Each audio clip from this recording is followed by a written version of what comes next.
Good morning. Welcome to A Better World with Julann and Fran. I'm Julann. And I'm Fran, and today we have a very special guest, Lora Hnat, who is a licensed marriage and family therapist as well as a certified hypnotherapist. Welcome, Lora. Thank Welcome. you. Thank you for having me. Oh, it's a pleasure. And can you talk a little bit about what you're doing to make the world a better place? I am a trauma therapist and I integrate hypnotherapy principles with evidence-based trauma therapy to help people stop hurting. I have a belief that hurt people. And so if we can help people to not hurt anymore internally, then they won't inflict that, hopefully, on the world around them. That's Oh, that's great. beautiful. Yes. Thank you. How long have you been doing that? I got my hypnotherapy certification in 2015. And then I got my therapy license just in September 2024. And I started my own practice in March. I started seeing clients in the spring of 2019. You start when you're in grad school. And then, so I've been earning my hours ever since I finished earning my hours back in 2023. And then I took my exam in 24. So I guess since 2019 is a short way of saying that. Very nice. What inspired you to go into this field? Um, my undergrad's in music therapy, and that was like 25 years ago. 20, I think it was like 2001 was when I graduated. Um, and I wanted to be an MFT after that, and then it just kind of didn't work out that way. So I went into other things, and at about 39, I had this kind of, okay, do you want the rest of your life to look this way? Like, are you okay with this? And it was like, nope. What would you like to do if you didn't have any fear or worries about money? Like, what would you choose? And it was just immediate, like MFT with a hypnotherapy certification. So, yeah. And I just was like, okay, this is happening. Good for you. Thanks. Really, that's great. Do Thank you you. find that so when you see patients, do you see them in your office? Do you have an office that you see them in, or is it on Zoom or? It's all on a platform called Simple Practice. So it is telehealth. I only do telehealth right now. I have done in person, but it makes more sense when you're starting out to, stick to telehealth to avoid overhead. But it's great. I don't see that it's any I don't want to say worse, but like it's still a wonderful way to reach people. You can still read people. I really like doing telehealth. And you can do it. You can reach so many more people from all over the country and Right, exactly. Well, great. California. All over I California. I'm restricted to California, my Okay. license. Hypnotherapy, I'm not, but therapy I am. Okay. Wow. And do you find that in your hypnotherapy clients that you also attract a lot of trauma? So that's actually why I decided to do the MFT. Okay. Because at first, I know I said that I was like, I'm going to do this, this was my goal. But there was a point where I finished the hypnotherapy certification and I was like, well, maybe I could just do this and I don't need the MFT. But as I was working with clients, as you know, we're only as hypnotherapists allowed to address vocational and avocational. So it can't be like deep trauma going into like a lot of childhood stuff. But what I was finding was even somebody who came in and said, I got this new job and I'm really anxious about it. And could you help me with that anxiety? It just led to their childhood and to all of the stuff that's underneath. And then you were supposed to refer out to a licensed therapist. And I was like, well, I'm going to lose this client. So I would like to just become a licensed therapist and just do it all myself. So that's kind of how I wound up there. Um, yeah, I think I answered that question. You did, thank you. Do you find that oh, what was I going to say? Do you find that there's a particular type of client that you attract? I mean, I know trauma is kind of a large field. Yes, I tend to attract clients who have had like childhood emotional neglect.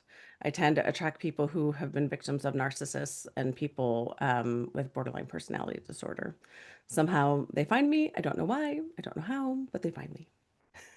It's nice. That's great that you can Yeah. help someone. Yeah.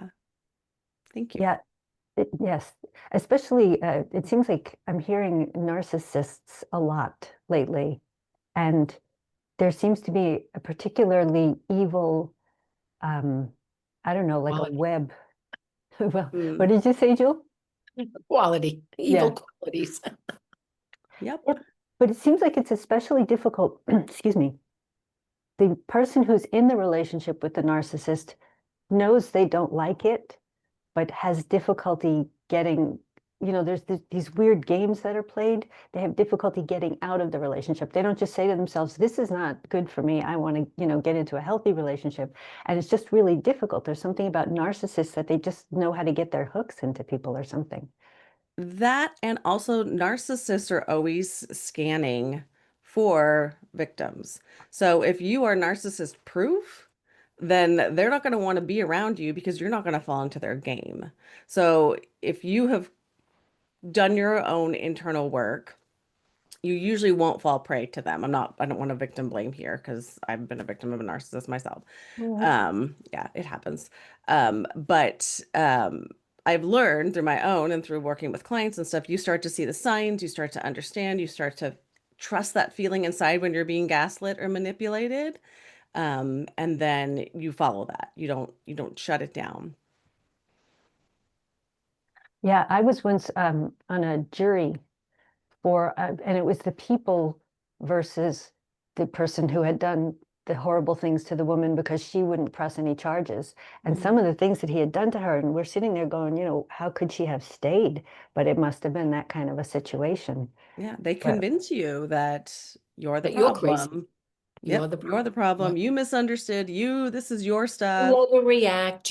You're too sensitive. Right. You're All stupid. of that. You're this, you're that. Yeah. Right. Tell- And I want to say too, narcissism is a spectrum, of course. Like we all have some narcissistic qualities, but it's like when it becomes clinical is when like people are feeling trapped, are being abused, that sort of thing. Do you feel that there are some steps that you can give the client to help them what to look for in the future, what you should, like how about a child of a narcissist? Are there things for a 7-year-old or a 10-year-old, things that you can teach the child? I mean, I know a lot, I don't mean to dumb it down, but a lot of raising children is common sense. And you know what I Mhm. mean? I I can see even with my own granddaughter that there's so much that my granddaughter's father does to her, the way he Mhm. dismisses her, the way he treats her. And children are, this is a perfect example, children don't always listen to their grandparents or their moms when their father is the narcissist. You know what I mean? So Right. do you think there are some things that I I'm sure it's more involved than this, but some things you can teach people what to look out for? Like, how we teach them reading and writing, and we've always told our children, if you get that funny feeling, if you're with an adult, or if it's an aunt or an uncle, even someone that you feel, a priest or whatever, if you get a feeling that you have that weird feeling, you're in danger, something's not right, how to take yourself out of it. Are there some things that we could teach people what to look for, how to respond, or, Yes, absolutely. And you hit one of them on the head. I also want to just clarify, I don't actually work with kids. I work with adult children of narcissists. I don't know if I said that in the which is beginning. good too. You know what I Yeah. mean? I have worked with children, but it just isn't my area of expertise. For kids, I would say you just align with them and let them know you're there. Like, teach them, like you said, trust your gut. Like, does that feel right to you? Oh, that really seems like that was unfair. Like, really aligning with them, and of course, you're trying not to undermine the parent as well. Um, Kids usually figure it out. They Right. usually get But to their even teenage older, years and they figure it yeah, out. even older people, like people in their 20s, you can sometimes see situations if you're in and again, you don't know what goes on, but you see sometimes some women in their 20s and, late 20s and early 30s, and you see interactions between them and their significant other, and you think, something's not right there. You know what Mhm. I mean? Even out Yeah, in public. So can you imagine what goes on behind closed doors? yeah, So if there are things that people can do that, I don't know, I guess be proud of yourself and when you know something's not right, try to right. change I it. would say find a therapist and work on your trauma Right? because that trauma, unresolved trauma is usually what will attract somebody who's looking for a victim of any sort, Yeah, right? Being strong in yourself, right. feeling confident, knowing that you deserve to be treated well, and being willing to walk away when you're not, even if you love I don't- somebody, that doesn't mean, they're the right person for you.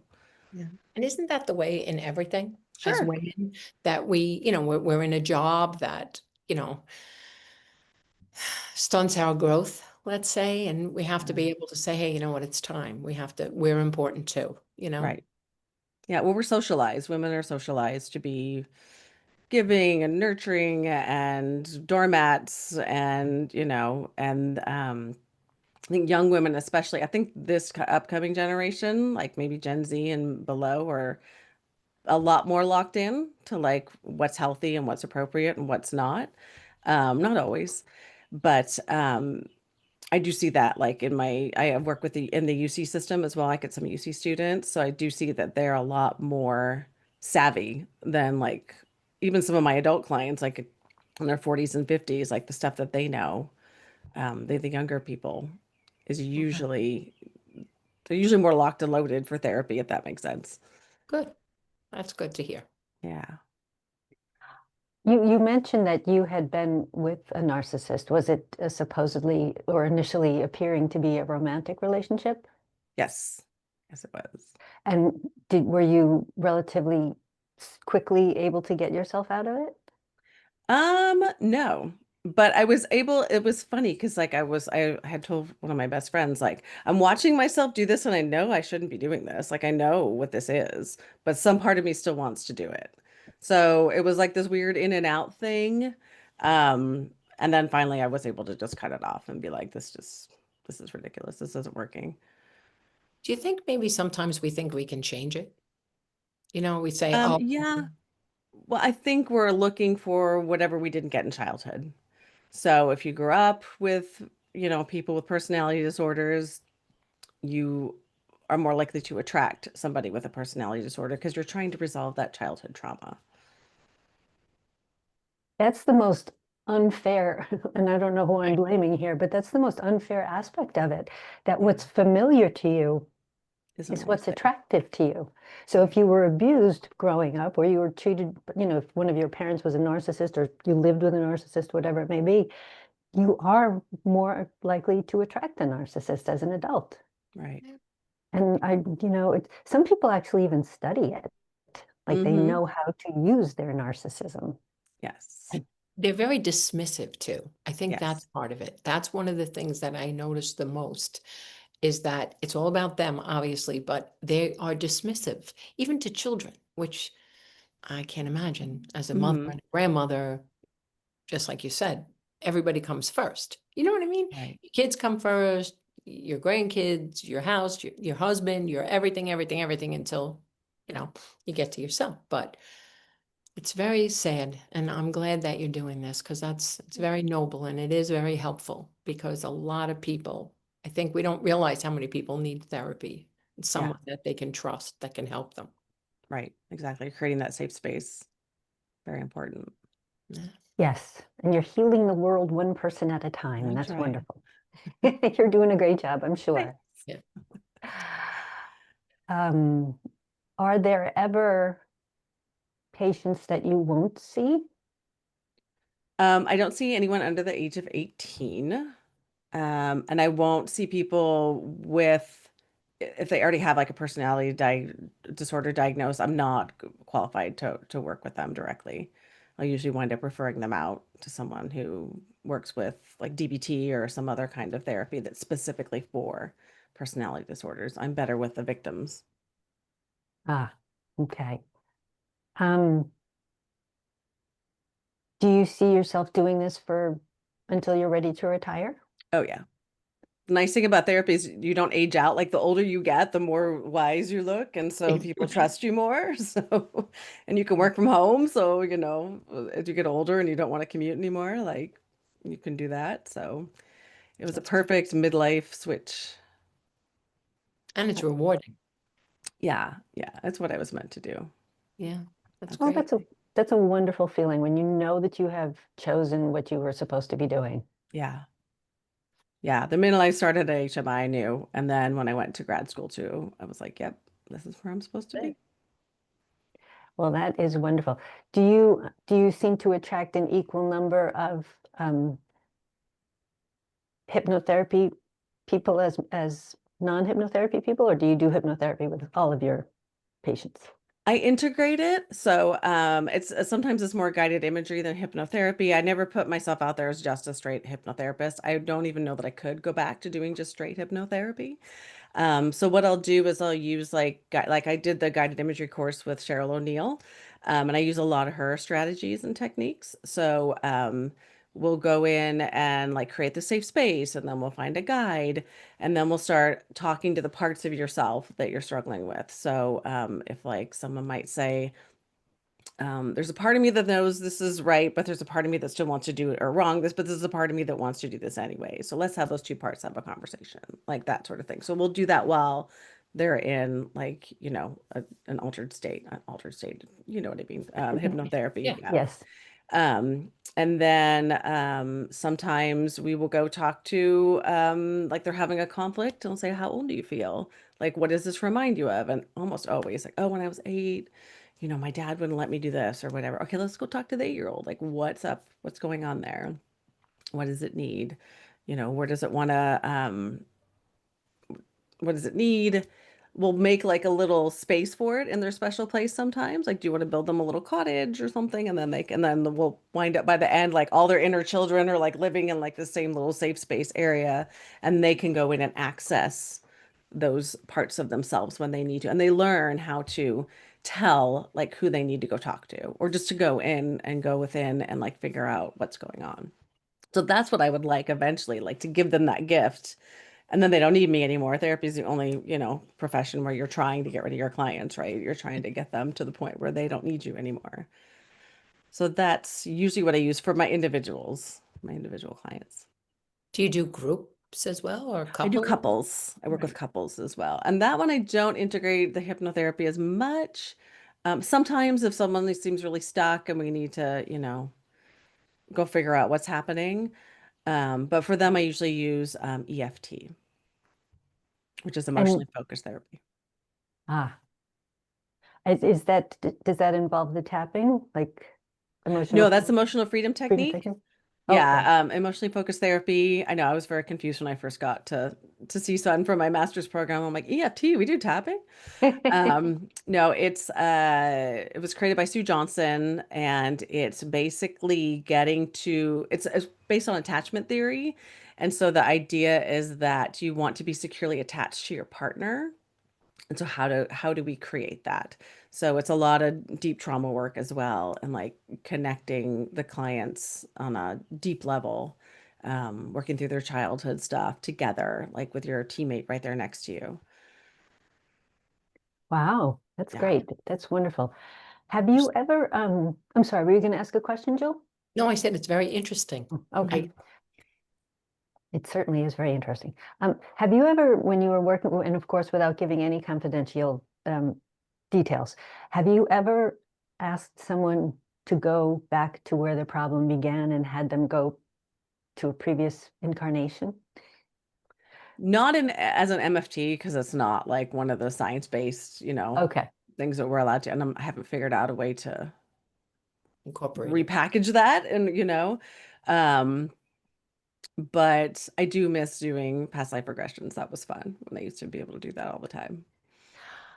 I don't know if you've read any Brian Weiss, but Years ago. he's a psychiatrist, I believe.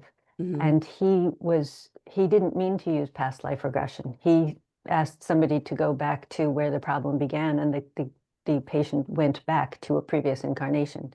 And that Right. was how he began incorporating it. Ah, okay. Mm. I remember reading Dr. Michael Newton. He's the one who first got me into that book got me into hypnotherapy, The Journey of Souls. And Mm, it was something similar where he was trying to, see if I can remember, it's been a very long time. He was trying to help people who had like physical pain, but doctors couldn't figure out what it was. And so he wound up working with them and doing hypnotherapy to try to help them. And then they would go back to like, oh, I was a soldier, a French soldier, and I was bayoneted in my hip. And like Oh, they would work through that and do the release. And then like the person would be fine and the pain would go away. So I thought that was fascinating. And that's actually what first got me interested in like, what is hypnotherapy? Like, and I started researching that.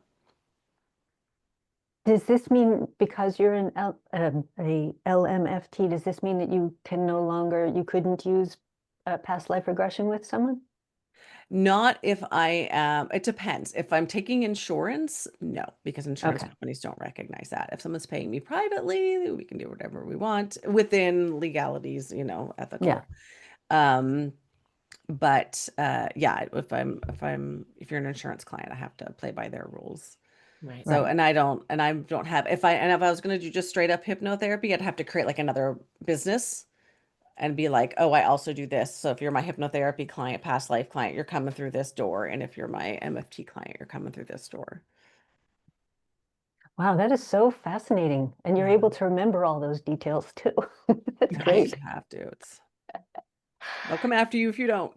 Yeah. That's right. Yeah, you don't want that. You want to be able to help as many people as you can. So, Exactly. Yeah. And I don't want to break any rules yeah. right. Yeah, that would be ugly. That's not my Um, style. Going back for a moment, if I may, to when you were talking about your work with children, were you saying that with one patient, you'll sometimes have them go back to several of their inner children, like at different stages, and they Mhm. can, wow, that's Not all in great. one session. It's like it's slow. Like first time, you do the safe place and then do your inner guide or your higher self or whoever you want to call in. And then once they've got that settled, then we start to go in and find these inner children who need help, who are stuck, who need to be rescued. Well, that's great. I'm impressed that that is considered to be scientific, that's evidence-based. Yeah. Because I knew of I can't remember the person's name now, but somebody who was using emotional freedom technique, and they Hmm. were saying that it was a book I read that for each trauma that you have, it's like a version of you peels away at that age and stays there. Mm, And that's kind of what, you're saying here, that for one person, you're having several inner children at different stages of their lives, and you're able to, still help. Each of those children can be someone that they can go to and work with in order to get better. right. Exactly. That is excellent. All right. Um, okay. Well, do you have any more things you'd like to say about making the world a better place? Oh, that's a big question. I feel like the usual, like be curious about what people are going through, try not to judge. Like I'm right there, that advice goes for me too. Um, Try to remember that everybody is doing their best and coming from their own trauma, and you don't always know what that's going to be. It doesn't mean you have to tolerate it. It doesn't mean you have to stick around for someone who's mistreating you because, you're empathetic to their trauma. But trying not to judge, like I said, being curious, being wondering, offering them empathy and offering them empathy, Okay. sympathy, Yeah, understanding. it's true. Yeah. And setting boundaries. This is going to sound kind of funny, but sometimes setting a boundary with someone is the wake up call they need that something needs to shift. So you taking care of yourself and your mental health can inadvertently help other people too.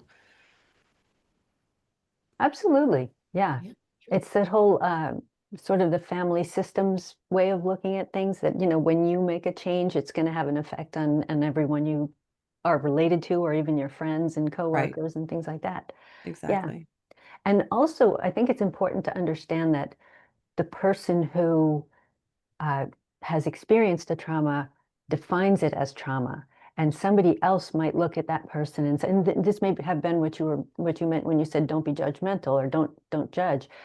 Somebody else might look at person A may look at person B's trauma and say, oh, well, that's not that big a thing. I had that happen too, and I was fine with it. That's because it's not that big a deal for person A, but it is a big deal for person B. Right. You don't know. You don't know what Right. went before. You don't know what's in that person's nervous system. Exactly. Everybody's different. Right. We have different perceptions of life. Exactly. Exactly. And again, we have different traumas. Have you two ever heard of how the nervous system holds on to trauma? Ooh, would you explain it? Yeah, Yes, please. I would love to. So have you, there's a video out there. We watched it in grad school and I wish I could find it again, but it's like a lion or a tiger or something. It's like chasing a gazelle or an antelope or something like that. It catches it and then it gets away. And so the gazelle antelope thing goes back to its herd. But before it rejoins the herd, it's on the ground and it's like shaking. Its nervous system is like shaking and releasing the trauma that just experienced. And then once it's done with that, it goes back to the herd and is doing its thing. But what happens with humans? So there, at no point is the antelope telling itself, at least as far as we know, shake it off. It's not a big deal. You're not eaten. Like you're Hey, you made it. fine. Right. Yeah, stop it. It Count your just got blessings. the stuff and let its nervous system do what it needed to do, and it moved on. But what we do as humans, is what I just said. Like we talk ourselves out of it. Like it's not a big deal. It happens to a lot of people. Other people have it worse. Snap out of it, suck it up, man up, whatever. Um, so when you do that and you don't process through the emotion, it gets stuck in the nervous system. So then and the less you process your stuff, like the more stuff that gets stuck in there, the more it fills, right? And Right. so then you only have like this much bandwidth to deal with the next stressor. So then you pop off. And then Yeah. the person who's with you was like, what the hell? Like, why are you so upset about this? Like, what is happening here for you? And you look like you've overreacted. Maybe you have overreacted. But when you work through your trauma and when you acknowledge it as it's happening and work through it, and whether on your own or with a professional or however you do it, it releases the nervous system from holding on to that old stuff. So when you have somebody that comes in with a lot of childhood trauma, they've got years of usually an adult, a trusted adult saying, get over it, suck it up, like it's man up, and they need to go through a huge release, but Mhm. which can be really scary. Like a lot of people fight that, and I have to like hold their hand through. It's okay, it's gonna come Mhm. out a little bit at a time. I'm here, sort of thing, and then they usually get to the other side, and then they see how much better it can be. That's great. That's fascinating. And of course, when the nervous system holds on to something like that, it can manifest as something physical too, as well, can't it? Sure. Yes, yeah. Yeah, I'm not an expert on that. So the science is still being figured out, like the epigenetics and all of that. But yes, there is a theory and belief system out there that those things can manifest in the body for sure. Yeah, yeah. All right. Well, thank you so much, Lora Really. Hnat, for for being on our show and for making the world a better place yourself. Thank you. Thank you for You. having me. It was a pleasure for us. And please like and share this video. And this has been another episode of A Better World with Julann and Fran and our guest, Lora Hnat. Thank you for joining us, and we'll see you again. Ciao for now. Thank you. Bye. Thank you.